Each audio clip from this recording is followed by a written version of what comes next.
Hi there. We're coming to you live from CROI 2016 in Boston, and I have an array of amazing panel of scientists and advocates who are going to break down some of the biggest headlines coming out of this conference. And we're going to get right to it. So guys, if you're on a desert island and you can only have one headline about this conference, the thing that's most important for people to know, what would it be? And when you answer the question, tell us who you are. Tell them who you are. I'm Bob Grant, and I'm from San Francisco. And I think the headline for today and the last part of this conference is that the developmental pipeline for prevention methods is full. We have lots of opportunities and promising products in the pipeline. Vaginal ring was proven to be efficacious, remains to be approved by regulatory authorities and produced, but really it's a promising time for new strategies for prevention. Well done, Bob. So Mike, your take home. I'm Mike Cohen from the University of North Carolina. I kind of agree with Bob. I think these things, my thought would be that as you get information, it has to be processed and played out, and we have to kind of interpret where the field is going in terms of tools that are, prevention tools that are available that might become available. So, it requires kind of an intense strategy planning. But, right. But I agree with Bob. We're waiting a long time to understand what the tools are, and we're getting a better sense of that for now and for the next 5 or 10 years. Cool. Ian. So, Ian McGowan, University of Pittsburgh. I probably have to agree with Bob. I think the headline for me from this conference is that for the first time we've shown that we have a vaginal ring which is safe and effective for preventing infection in young women in South Africa. And that is incredible news because, as we all know, working in the field, the business of conducting prevention trials in this setting is incredibly difficult and incredibly difficult to show products really work. So while the overall effectiveness wasn't as high as we'd like, if we're honest, I think when we look into the nuanced data and we see that women, certainly above 22, are having protection rates of 50, 60%, that this is a game changer. And I really hope we can move to open label studies quickly. And I know that IPM want to file a regulatory package and get this thing out, which is great news. Yeah, and there's a bunch of stuff I want to unpack quickly with all of your comments, but we'll get to Mitchell's take home. And please, are you going to agree with them? I'm going to add something a little bit differently. Okay. Because I'm not a scientist or a doctor. I'm Mitchell Warren, the director of AVAC, an advocacy organization, and I do agree with him. But for me, what really is exciting is not only is the pipeline fuller than it's been in terms of new approaches, but I think we've identified both a really important good thing and a very challenging bad thing. The really good thing is that we're beginning to see in an implementation setting that we can do better, and particularly I think about oral PrEP. So even as we maintain the momentum on the R&D agenda, capitalizing on all they've described, we have an intervention recently approved by a number of regulatory bodies and recommended to all people at substantial risk of HIV, and that's oral PrEP. And we are seeing in this meeting examples of programs that are beginning to get towards impact. We're not quite able to say it yet, but we're really seeing the going to scale beginning, and I think that's critical. The bad thing we're seeing here is the incidence rates. Whether you look at the ring studies that Ian described, where you see women at risk, 4, 5, 6% incident rates, when you see the shocking statistic here in the United States that 1 in 2 gay black men will have a lifetime risk of becoming HIV infected, those data points become, to me, far more actionable and urgent than even the point estimates of any of the clinical trials. That we have got to do better, and we've got to do it faster, both in rolling out oral PrEP and in still developing this whole array of other options. Yeah, and definitely we have a lot of work to do on oral PrEP. It's exciting that we are getting as far as we are. I want to talk, though, about the pipeline. And I saw, I don't know who said this, but someone is positing that we may have a long-acting injectable by 2020, like on the market, ready to be, injected in people's butts. Do you guys agree with 2020? Is that a realistic time based on the challenge that we're going to have in testing this product with Truvada on board? Truvada is part of the prevention background. Can we determine whether one of these long-acting injectables works and get it through everything by 2020 in 4 years? let me just. I think that it seems quite likely to me that the treatment that a combination package that includes injectable agents for treatment will either prove or disprove itself by 2020. But treatment, well, what about prevention? But the agent, the driving force for industry is treatment, and one has to accept that. The prevention activities, I mean, there's a trial in men that's starting this month. So the prevention activities, I think, will certainly, depends on the incidence, of course.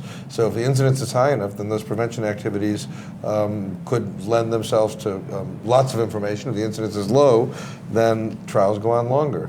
But I think 2020, there's going to be a lot of information about the use or future of injectable agents, both for treatment and prevention.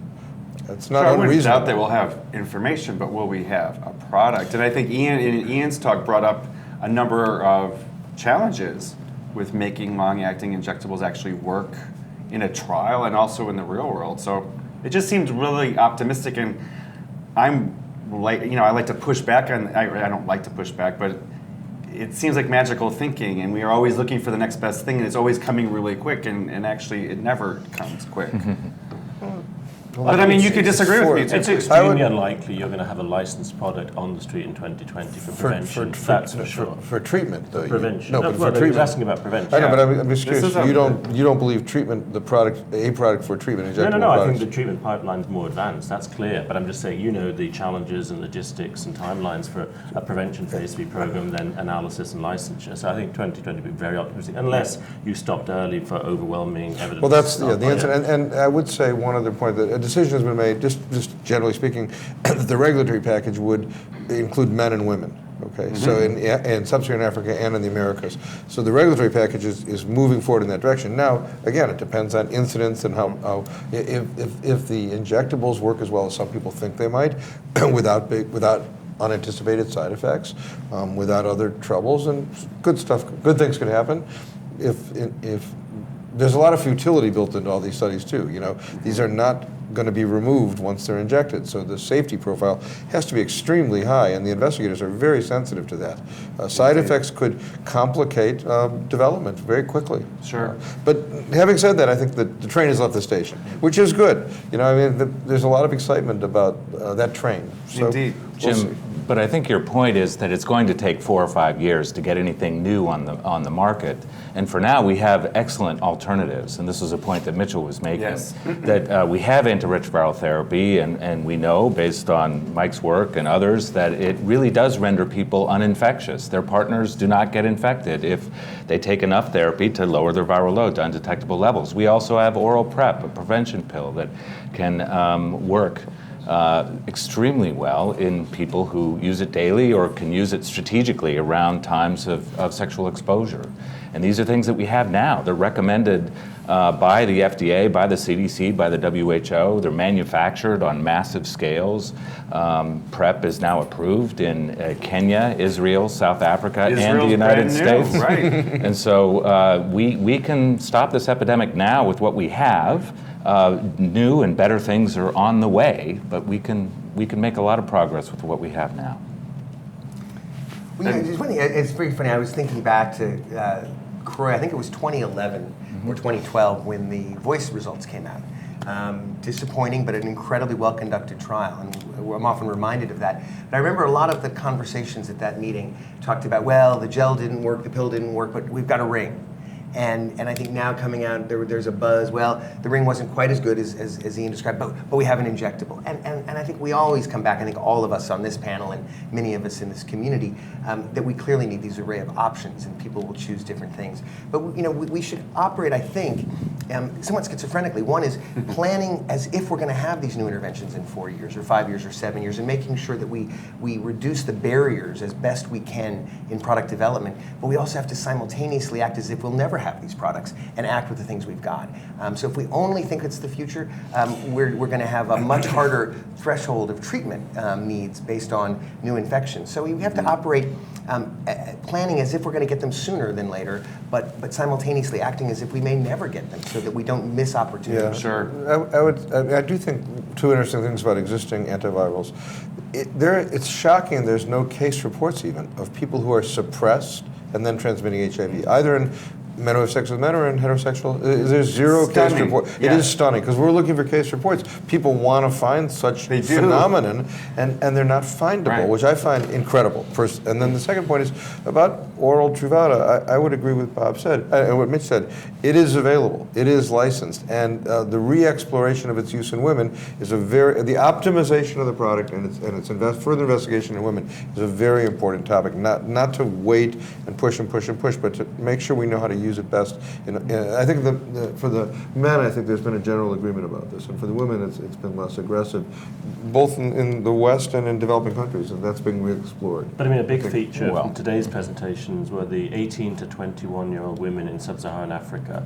This is going to be an incredible challenge to find something that they can actually use, because we That have two fits, yeah. large studies that showed zero effect essentially, and we know that from FemPrep and Voice, oral prep didn't work as well. And yes, there are some smaller studies with a lot of counselling, a lot of hand-holding that you can get some uptake, but I think most of us are really scratching our heads and thinking, what is the product going to be that might be attractive, be something they would be able to use, and that's a big issue. Well, but I wish there was a woman on this panel next time. You did a study. We need some controversy. But- You did but a study let's- that would dispute that last time. Yeah, So please. I want- please. I think that oral prep does work for young women. We do have that evidence from the Partners Prep study, which showed no infections among people using oral prep, including women using oral prep. The Botswana TDF study also showed efficacy in women.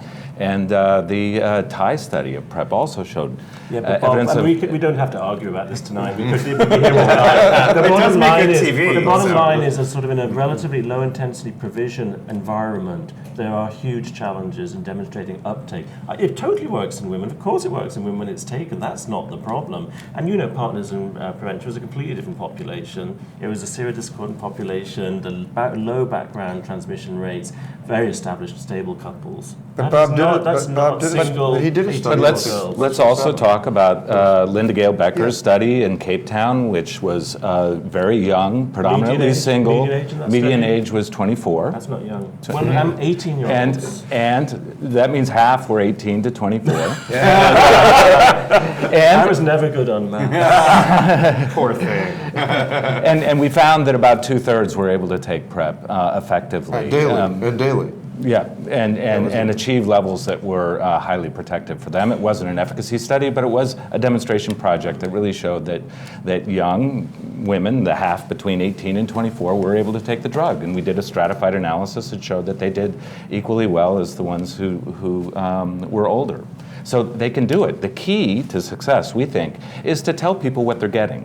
To give them a pill or a ring, tell them that it has the active drug in it, and tell them that that it'll work and that it's safe.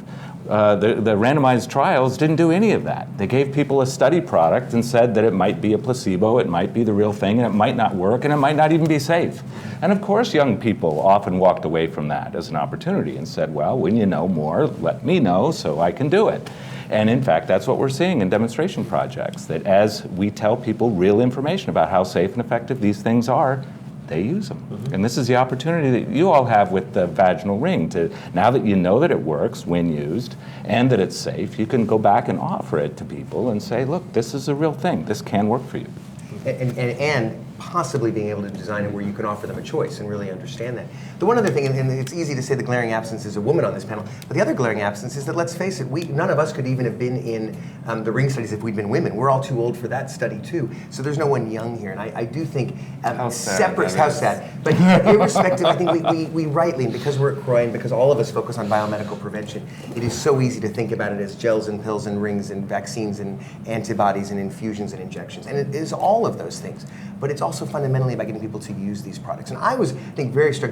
Joe Aron did a plenary on treatment, which he said many amazing things around treatment. But one thing he said that really resonated was the challenge of adherence with young people. And he was talking in a treatment talk. This is not unique to PrEP. This is not unique to treatment. It's not unique to HIV. But we've got to understand that as we develop strategies to deliver the imperfect products that we've got, and that includes condoms, while developing the next wave of products. And it doesn't mean we can magically develop a product that fits the needs of the person, because some things are just scientifically going to be what they are going to be, but we need to also be thinking, how do you deliver these programmatically? And I think oral prep provides us that in real time. I hope the ring, at least experimentally, provides us that too. And I think one of the things is at CROI to see so much more implementation science on the agenda here. Be more than every year, it seems more and more. And that's telling us something, that we've got to figure out how to deliver the fruits of this science. And the better we figure that out, that'll have impacts for everything else that's coming down the road. We're almost at time. I know I started off with asking what your headline is, so now we're going to imagine that we're going down the elevator with the new president of the United States. You have 30 seconds to give your pitch about prevention research. What's the most important thing this president has to know? You have him or her for 30 seconds. In the elevator, as it's shooting down, what do you say? And we're going to start to my left and work down, and then we're going to call it a wrap. For all of the opportunity to end this epidemic, during your administration, it will not end. And because of that, don't not invest in research. We can only talk about the end of the epidemic because of the investments in 35 years of good, hard research, good science, implementation, and biomedical. And your administration has to recommit to funding that research for the long-term end of this epidemic.